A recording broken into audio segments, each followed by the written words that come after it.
দিয়েছে আমার সঙ্গে আসলে হয়তো কি বলে আমার বোঝার ভুল অথবা পলিটিক্স অথবা মিসআন্ডারস্ট্যান্ডিং যেটাই বলেন আমার যেহেতু শুরুটা খুব ভালো করে হয়েছিল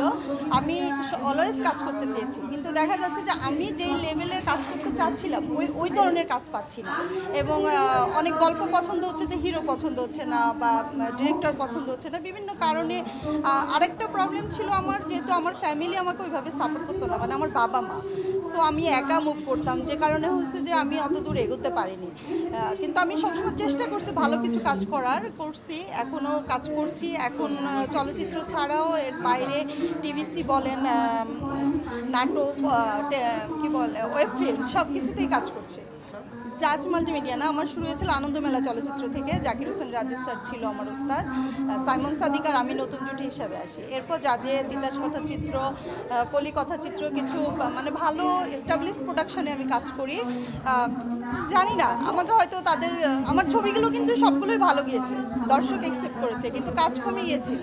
তো তখন আমারও পড়াশোনার একটু চাপ ছিল আমি আমার এমবিএটা তখন কমপ্লিট হয়নি আমি পড়াশোনা নিয়ে ব্যস্ত হয়ে যাই পরে দেন আবার ব্যাক করে আবার রেগুলার কাজ করছিলাম এখন শুধু আমার কাজ না অনেক বড় বড় আর্টিস্টদের কাজও মানে স্টক আছে তো চলচ্চিত্রের ভালো দিন আসলে অবশ্যই আমাকে পাবেন আমি কাজ করব আচ্ছা মানে আমি একটা কথা না বললেই নাই কিছু কাজ হয়ে গেছে সিন্ডিকেট ধরনের একটা মুভিতে আগে থেকে হিরোইন সিলেক্ট করা আমরা যখন চলচ্চিত্রে আসছি বা ছোট থেকে আমরা যেটা দেখে আসছি যে আর্টিস্ট আসবে গল্প অনুযায়ী ডিরেক্টররা আচ্ছা সারা জেরিনকে ভালো লাগেনি মাইকে নিব বা ববিকে নিব বা অন্য আর্টিস্ট নিব এখন কিন্তু ওই সিস্টেম নাই আগে হিরোইন ঠিক তাকে গল্পে লাগবে কি না লাগবে এটা দেখছে না যে কারণে হচ্ছে সব আর্টিস্ট কিন্তু আমরা কাজ করতে পারছি না ম্যাক্সিমাম আর্টিস্টই বসে আছে অবশ্যই হচ্ছে মানে দর্শক বারবার মানে অনেক ধরনের আর্টিস্ট আগে আমরা বলেন আপনারা বলেন দর্শক বলেন যে এই নায়িকার এই মুভিটা ভালো লাগছে শাবনুরাপুর এটা ভালো লাগছে পূর্ণিমাপুর আরেকটা ভালো লাগছে সবাই কাজ করছে কিন্তু এখন এই সুযোগটা আমরা পাচ্ছি না আমরা অনেকে ভালো কাজ করার পরেও আমাদেরকে মানে মিসগাইড করা হচ্ছে গাইড করে আমাদেরকে ওই প্রপার জায়গাটায় যেতে দেওয়া হয় না হ্যাঁ আমি কাজ করছি অলরেডি আমার 2টা কাজ রানিং আছে কিন্তু শেষ হবে কবে আমি জানি না শেষ হলে অবশ্যই জানাবো দেখতে পারবো হ্যাঁ বর্তমান আমি ঈদেও দেখেছি সাকিব ভাইয়ের বরবাদ দেখেছি খুব ভালো লেগেছে ছবি ভালো লাগছে সাকিব ভাইকে ভালো লাগছে একটা জায়গায় খারাপ লাগছে আমাদের চলচ্চিত্রের আরও কিছু অভিনেতা অভিনেত্রী এখানে কাজ করার সুযোগ পেত বাট সেটা দেওয়া হয় নাই